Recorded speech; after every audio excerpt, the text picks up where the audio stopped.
Hello, नमस्कार. कसे आहात? आज मी तुमच्यासाठी घेऊन आले केळं आणि गव्हाच्या पिठाचे मालपोहे. तर त्यासाठी लागणारे साहित्य आहे, इथे मी केळं घेतलेलं आहे, ते सोलून घ्यायचं आहे. नंतर त्याची आपल्याला मिक्सरमध्ये प्युरी करायची आहे. तर त्यासाठी अशा प्रकारे केळं आहे ते कापून घ्यायचं आहे. नंतर त्यामध्ये मी 2 काजूच्या बिया घेतलेल्या आहेत.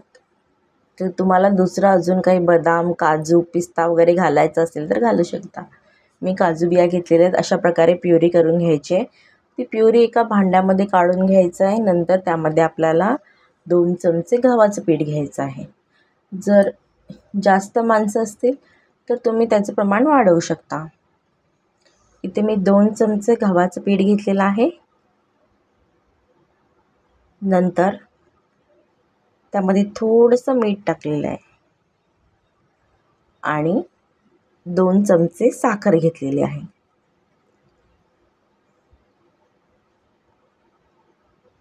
नंतर ते सगळं जे मिश्रण आहे ते व्यवस्थित मिक्स करून घ्यायचं आहे.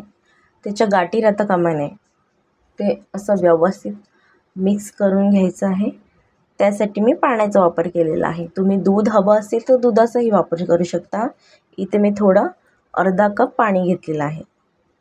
असं ते व्यवस्थित फेटून घ्यायचं आहे.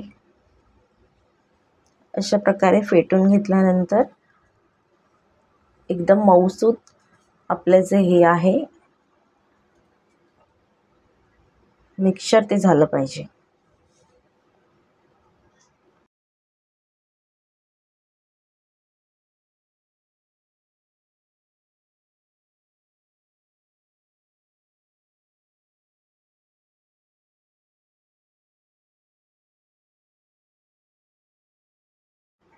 बघू शकता अशा प्रकारे बारीक करून घेतलेलं आहे. नंतर त्यामध्ये मी केसरचा वापर केला आहे. केसर असेल तर वापरू शकता, नसेल तर नाही वापरलं तरी चालेल. केसर घातल्यानंतर सुद्धा फेटून घ्यायचं, म्हणजे त्याला फ्लेवर चांगला येतो, केसरचा वास येतो चांगला त्याला. असं मिक्स करून घ्यायचं आहे.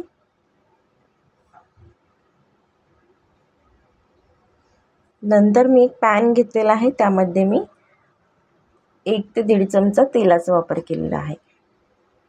नंतर म्हणजे आपण हे बॅटर तयार केलेलं आहे ते असं घालून घ्यायचं आहे. त्याच्यामध्ये सगळीकडे स्प्रेड करून घ्यायचं आहे व्यवस्थित. बघू शकता अशा प्रकारे व्यवस्थित सगळीकडून स्प्रेड करून घ्यायचं आहे. हे मी असं हलवलं आहे कारण आपण जेव्हा त्याला उलटं घालतो तेव्हा ते चिटकतं खाली. मग असं जर तुम्ही थोडंसं शेक केलं तर ते खाली न चिटकता व्यवस्थित उलटी व्हायला मदत होते. आपला मालपुआ तयार आहे. नंतर मग त्याच्या बाजूनी डिझाईन करूया. मी केळ्याची जी कापं आहेत, उरलेलं केळं होतं ते असं लावून घेतलेलं आहे. जर व्हिडिओ आवडला तर व्हिडिओला नक्की लाईक आणि सबस्क्राईब करायला विसरू नका. ही रेसिपी मुलं अगदी आवडीने खातात, तर तुम्ही त्यांना टिफिनमध्ये सुद्धा देऊ शकता, शाळेत नाश्त्यामध्ये सुद्धा देऊ शकता.